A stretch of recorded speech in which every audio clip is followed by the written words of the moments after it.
cooperation on political issues remain intact.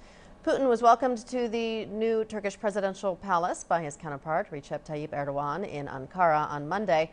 After talks, Putin told the media that energy represents a strategic dimension in bilateral ties with Turkey. The Russian president was accompanied by a large delegation, including 10 cabinet ministers.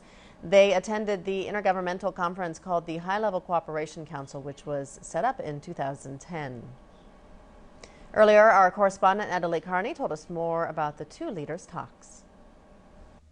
Well, both countries are looking to boost bilateral trade from about $35 billion to $100 billion by 2020, much of that in the way of energy. Russia did announce that it will be increasing its exports of natural gas to Turkey by around 3 billion cubic meters annually and reduce the cost of its gas to Turkey by about 6%, both of those being effective January the 1st. Turkey is heavily dependent on Russia for its gas. In fact, it depends on Russia for about 65% of its energy imports. So a very important move for Turkey in that regard. Vladimir Putin also expressed disappointment about the reluctance of the European Commission to grant the green light for the South Stream gas pipeline, which is a pipeline that was intended to go through the Black Sea, through Bulgaria, to supply southern Europe with natural gas from Russia, in a way bypassing the Ukraine due to the current situation there. However, Putin did say that he would be open to discussing possibly building a gas hub on the Turkish-Greek border to supply southern Europe should the South Stream project fall through. The two leaders also discussed the progress in Turkey's first nuclear power plant, which will be built by Russia in 2016 and at the price of $20 billion.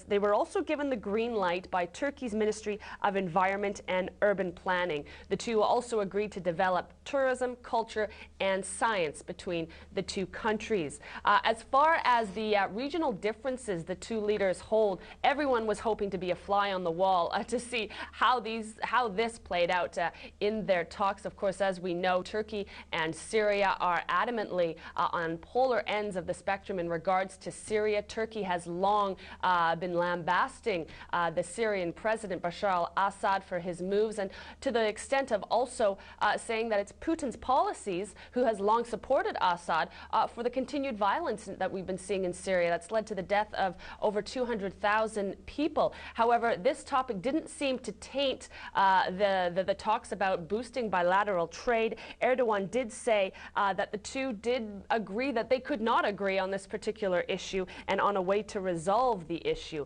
In regards to the Ukraine, Turkey is very concerned about the Tatar community in Crimea, but both leaders also said that they would continue their discussion for the well-being of this particular community, and that they do agree that a resolution in the Ukraine should be in line with the Minsk agreement as well as other international law. So both leaders looking not to use their disagreements over regional issues to overshadow the very powerful bilateral trade between them.